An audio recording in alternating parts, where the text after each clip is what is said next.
I'm Philip Shane, the director of the Myst documentary. So I have to know, how long has this documentary been in technically production? Because I know these things. I mean, I went to film school, right? So I mean, these documentaries take years to make, absolute years to film everything, and then years to edit, depending on how much footage you have. Right. How long has this documentary been like in production? Well, I met Rand and Robin in 2016 and started filming then. So it's been in production, not full steam, since then. But we are now doing a Kickstarter, of which there's only, I think we have 6 days left. And, if that goes well, we'll really be able to keep going. I mean, part of when you mentioned documentaries take a long time, part of it is because it's not written ahead of time, right? So I think one thing people leave out is that fiction movies take years to write. In documentaries, you kind of film it first, and a lot of the writing happens after the fact. So we're just sort of waiting for to understand the story well enough, and for things to just get to know enough people and really have a good sense of things to begin. And as soon as we had that, I was like, we're ready to let's raise money. Let's do this. But you started, Philip. I'm sorry. Yeah. To interrupt a bit here, but you started before. Was it before Abduction, or was it in the middle of Abduction?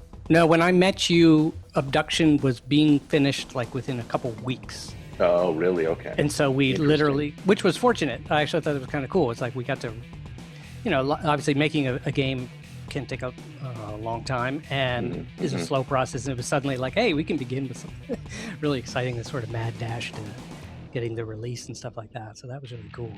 Yeah. And it's interesting because when you make a documentary, you have to go essentially back in time and look for things that maybe Robin never thought he would need again, or maybe forgot that he had. It's kind of like a treasure trove of memories. Robin and Philip, did you guys find anything like interesting that you didn't think that you had or forgot you had? Maybe like home movies or anything like that, photos from when you were working on it, 20 years ago, that kind of stuff. Yeah. In fact, I just was telling Philip, this was very exciting for me. I emptied out an old storage unit.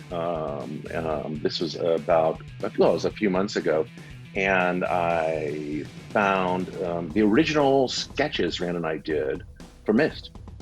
When we designed Myst, it took a couple months. We did it at Rand's house, and we had these legal pads that we designed the entire game on, and we went through iterations, for different ideas, some pretty crazy ideas, but we did it all on a few legal pads.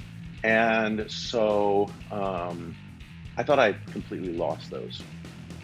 And so knowing, especially that Philip was doing this whole thing, I really felt like I needed to find those things. I needed to find those original sketches, and I knew they were somewhere in this storage unit. And I cleaned the entire storage unit out and went through every last inch until I went through this cabinet thinking they've got to be in this cabinet. And finally, it was in this box in this one cabinet. I mean, I almost actually threw them away and found them finally after I told someone to throw the cabinet away. But I was very happy to find those, and Philip has some video of me showing those sketches, that he's filmed that. So that's kind of cool. I was personally satisfied because they're, sentimentally valuable to me. And that's one thing that we've dug up. We've got a few more things as well. That's a pretty incredible thing. Yeah, I think that's the biggest thing. That's the single biggest thing that I don't know that I would have gone looking for immediately if Philip wasn't doing all of this. Philip, do you have, obviously you have the game and photos and sketches and stuff, but do you actually have footage of, Rob and his brother working in the garage or on their PC, like via VHS, or even Betacam? Betacam would be impressive. I don't know. Would you have shot beta? That would have been expensive. That would have cost more than the game, perhaps. But I will say partly that the work that's been done so far has been sort of getting up to speed and me getting familiar with things, and things like what Robin was saying about like them getting inspired to, oh wow, I wonder if this thing exists. The success of the Kickstarter really determines how much of that we can do, and I do hope it's a lot. I mean, that's an important part of the story, is gathering these things. It's one of the best parts of making a documentary, is bringing together all these resources, which, by the way, also after the film, if you really collect them and you organize them well, that becomes a treasure trove unto itself. So it's been a little bit scattershot so far, but you guys know, like I've asked a couple of times. I'm trying to keep track of which was which. I know there are snapshots of you guys working, like photographs. Do you know? There is some video, but maybe it's more written. I don't know that there's any video of Myst, of any of us, because we would have never would have occurred to us that it would have been worth taking video for that. Right. It was just such a small game. Doing a making of that after the fact was an afterthought, and we just threw together all this footage for that tiny little making of it that we did for Myst.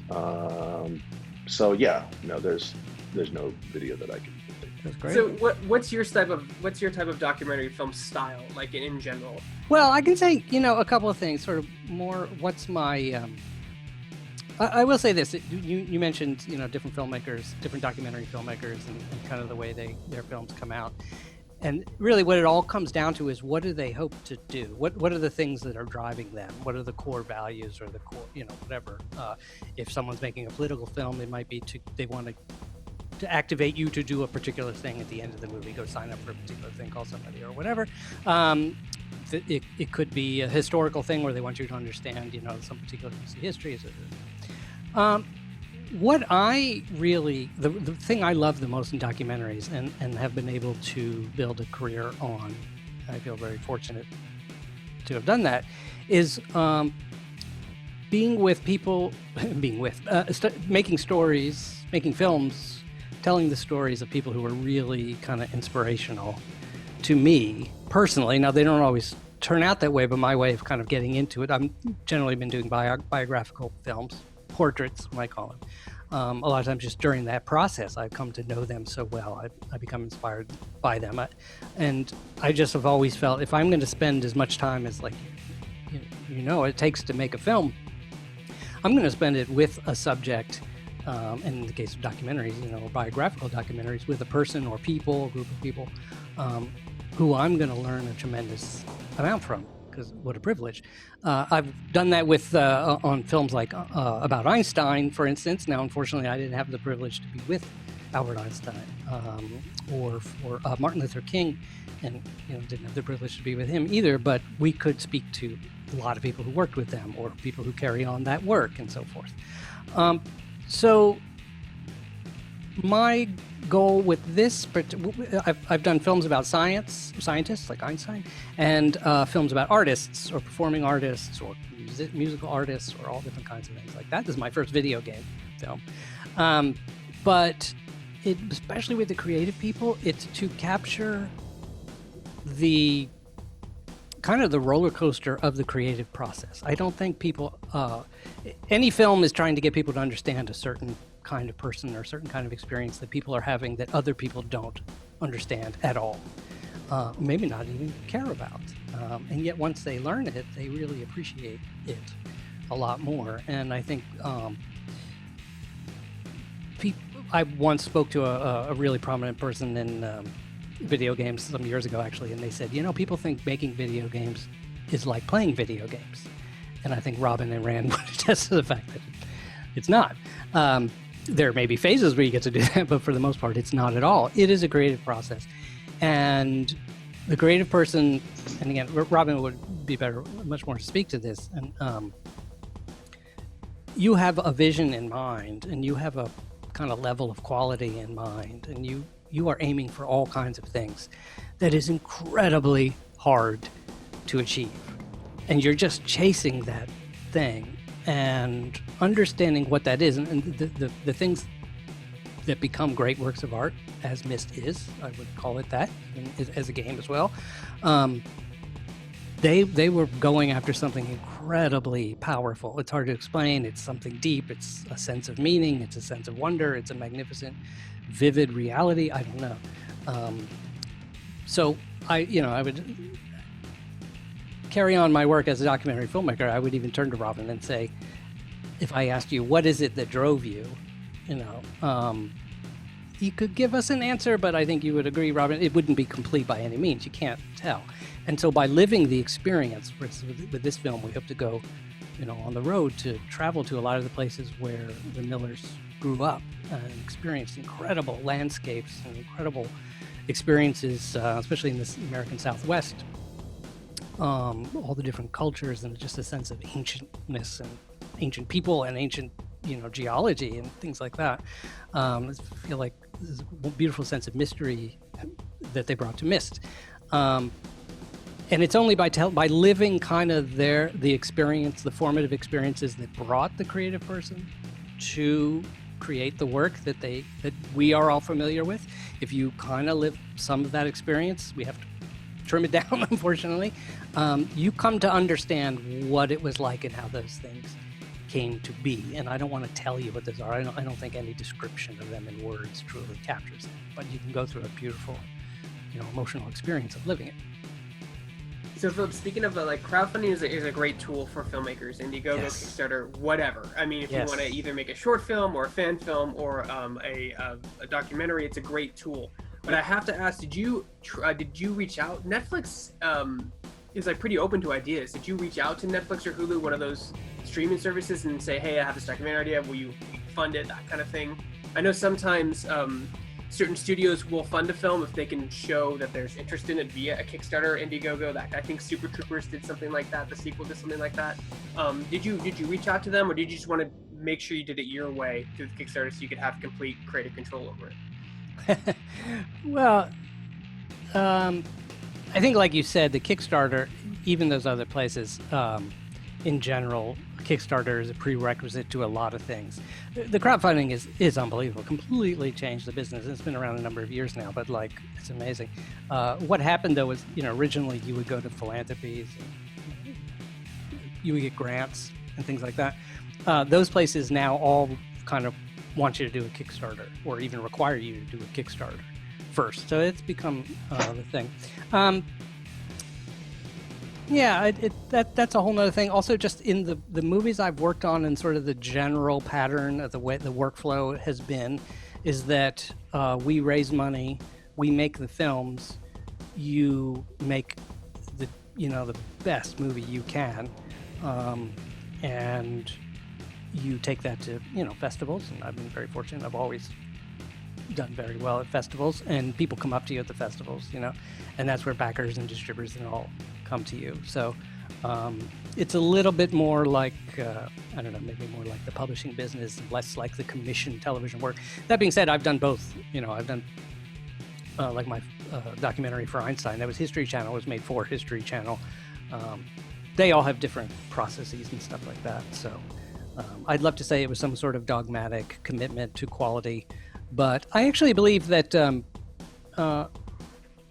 I don't get a sense that, I think Netflix, and again, I'm not speaking from exact personal experience here, but you get a sense of the stuff is such high quality because the networks are not the networks, those streaming, the services, whatever, Amazon, Netflix, Apple Plus, that are commissioning these things are not being very heavy-handed. The people are getting a lot of freedom in that. So, but I got to say, the Kickstarter is not by any means the sort of last-ditch attempt or anything like that. It's not easy.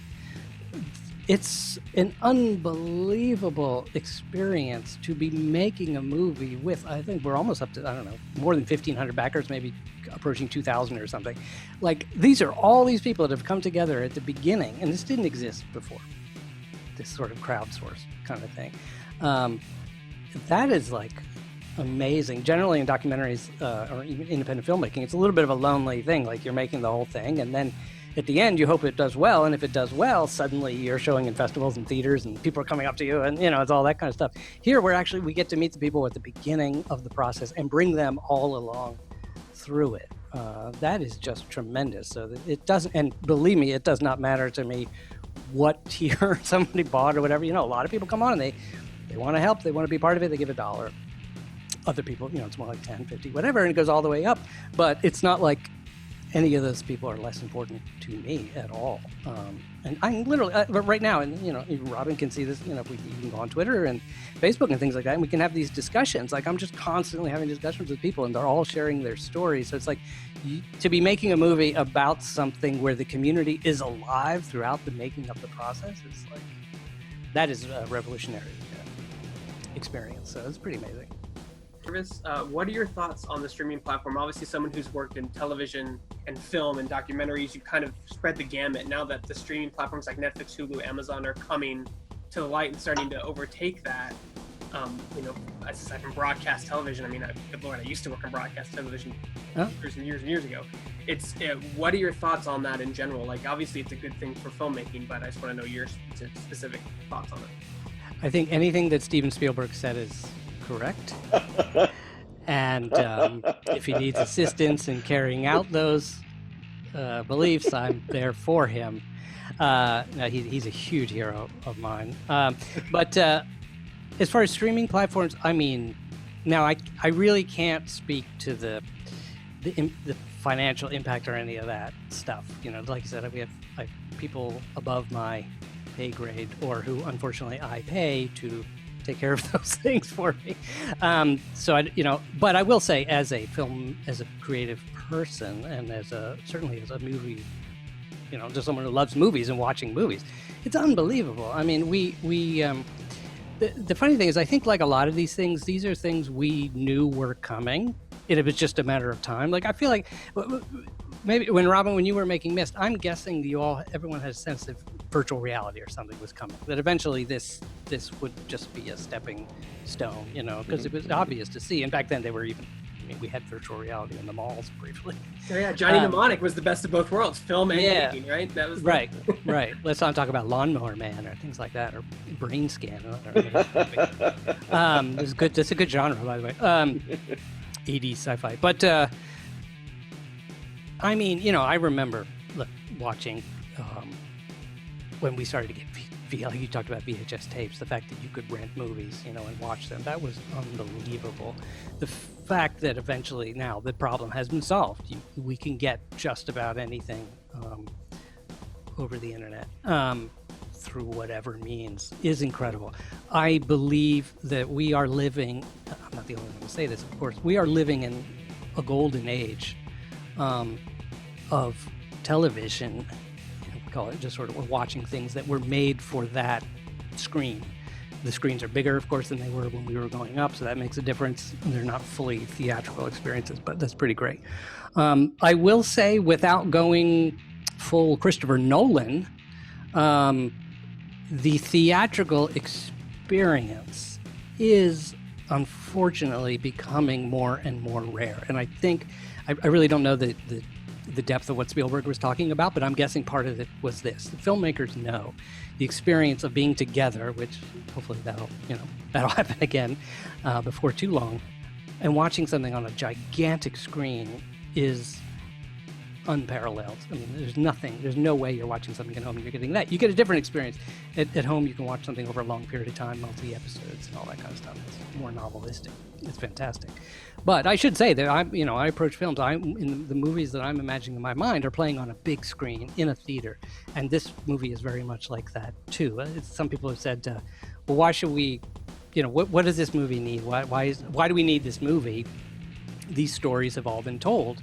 And in a way, like your article, you may include some of them. People may get to watch this as a video. They'll see these stories. You can go online and you can definitely watch interviews with Rand and Robin over the years, or people just playing the game themselves and talking about what they know and all that kind of stuff.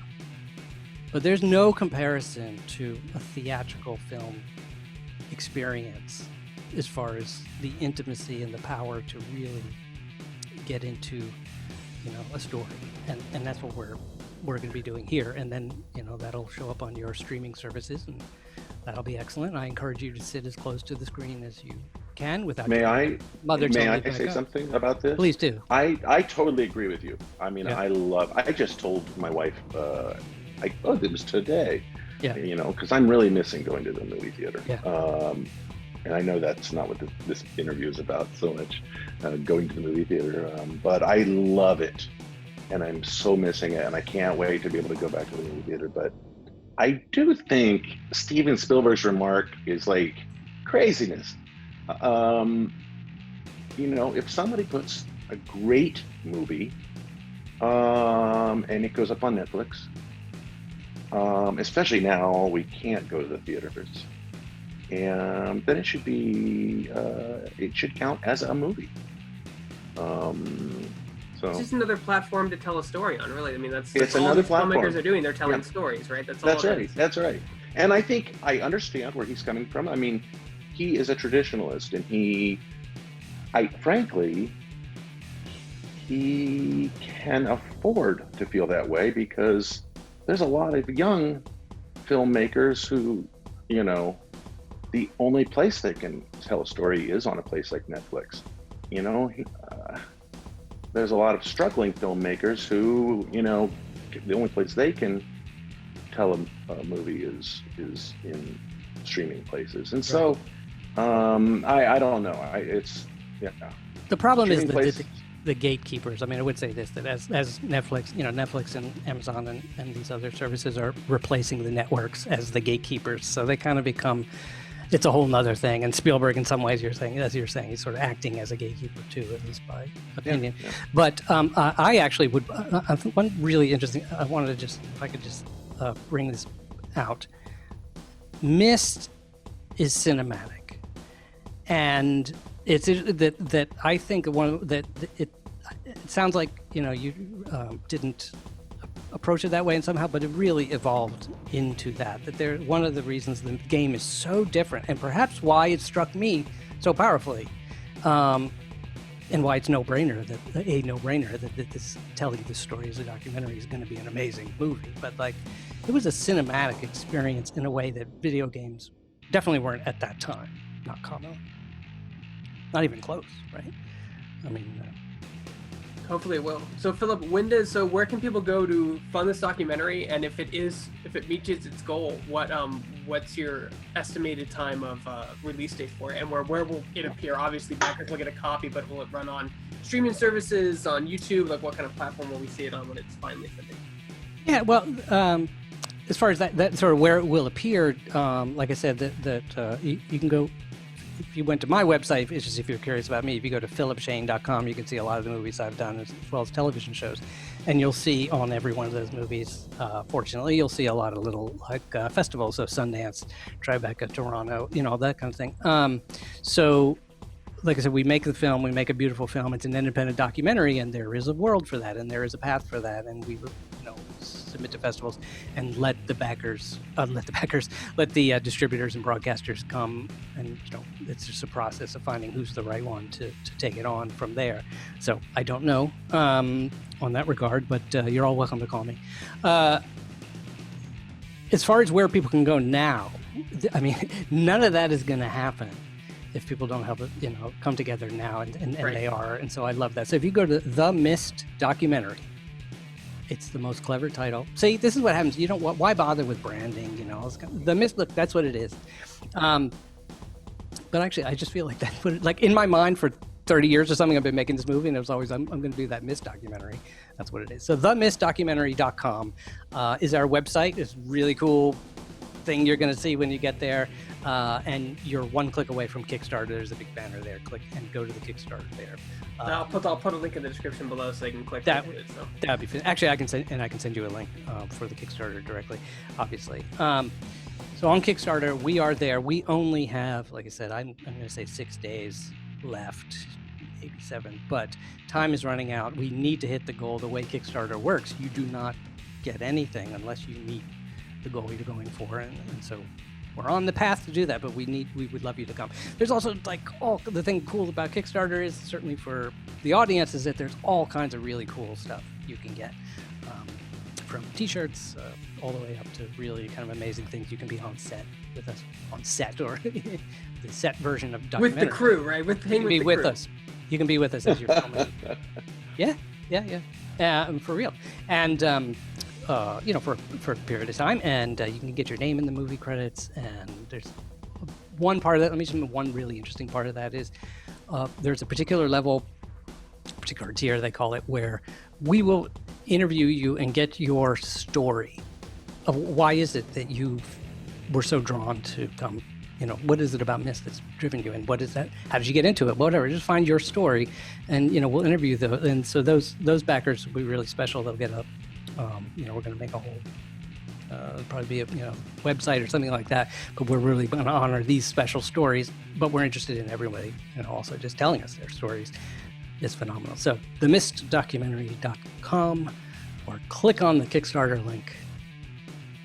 Above, below, to the left, to the right, behind me, Wherever it appears in your life.